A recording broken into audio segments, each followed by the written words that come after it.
We have started our tour on the 21st of May. It's been 11 days. We have been to 4 countries before this. And the point we are precisely trying to make, everyone that we met across different sectors or spectrums in different nations, we met people from the industry, high-ranking government officials, foreign ministers, vice ministers, influencers, strategic thinkers, leaders from the industry. We are here to take India's message of combating and countering terrorism. And why we want to tell this to the world, that talks and terror cannot go together. As fellow Indians living in a foreign soil, a lot of people think that these conflicts have been going on for last 4-5 decades. I agree with you. And we want to put a permanent end or stop to this. Now, India has been engaging in a dialogue with our neighbor, Pakistan, from the last 4 decades consistently. Times have changed. There has been a paradigm shift in our approach.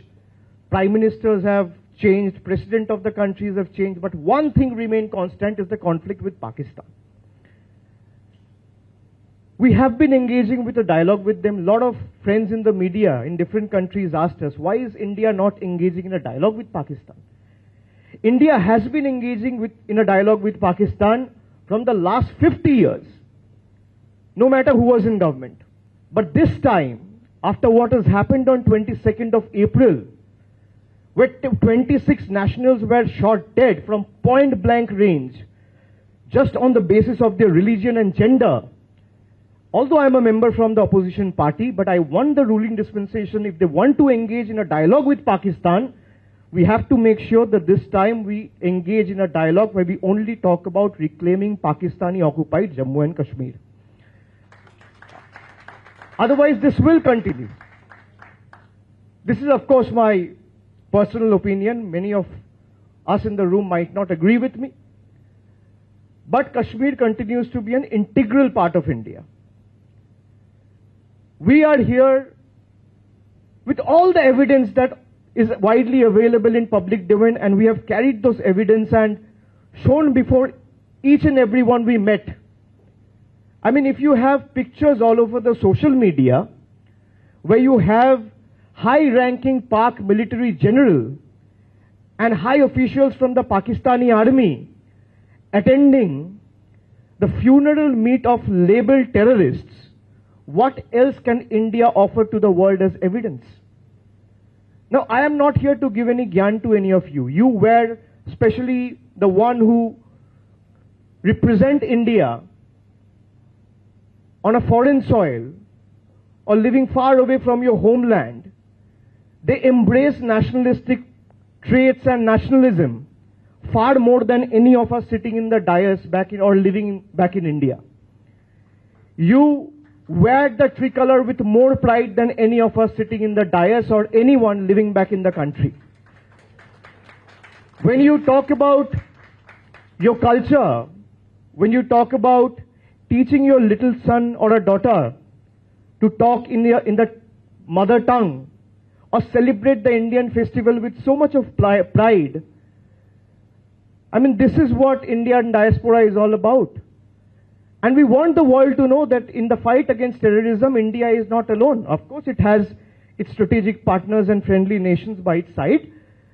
But the most mighty of all is the Indian diaspora, which continues to be with the country at this testing and trying times.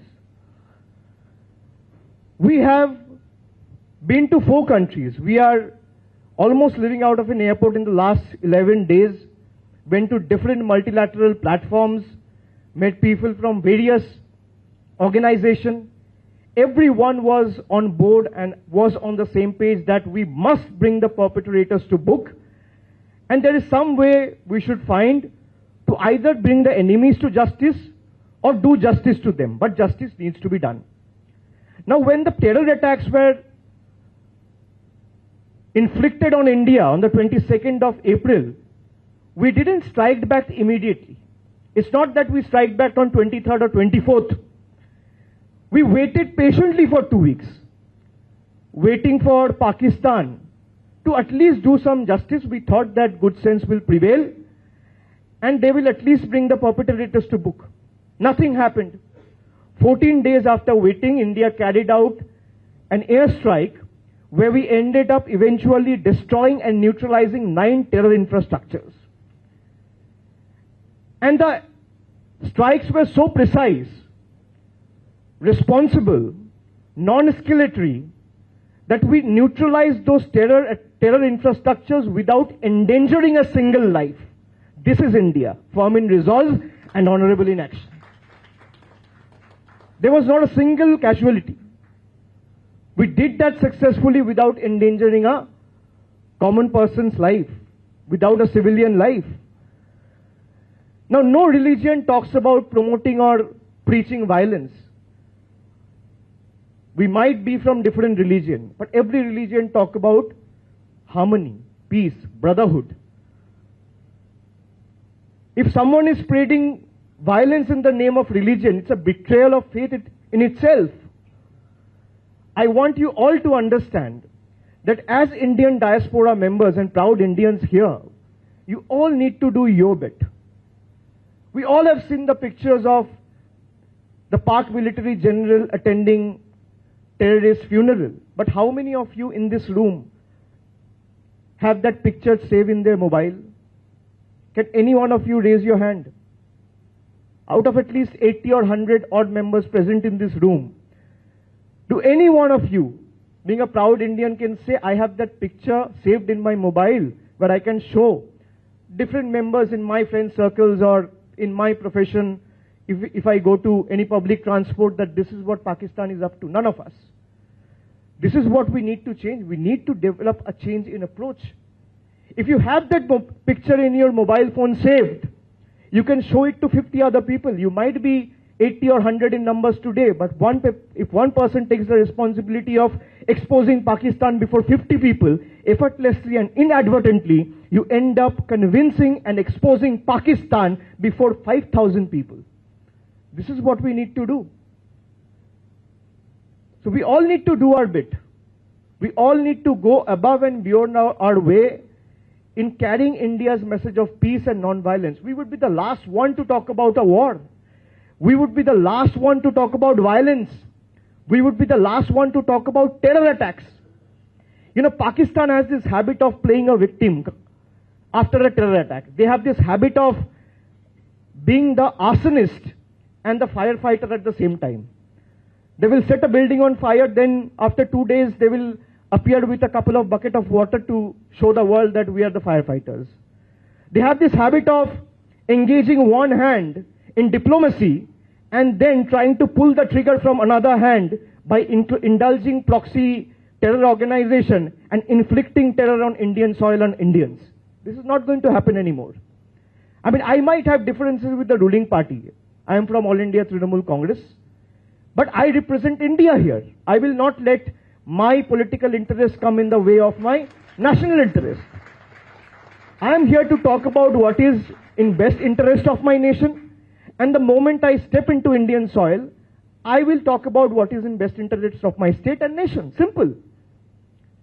But we all need to understand that I might differ with government on several issues, and I will not budge an inch. I will fight the government tooth and nail, will keep asking the right questions, will fight. But when it comes to my national security and safeguarding the sovereignty of my country, I will stand shoulder to shoulder with my country.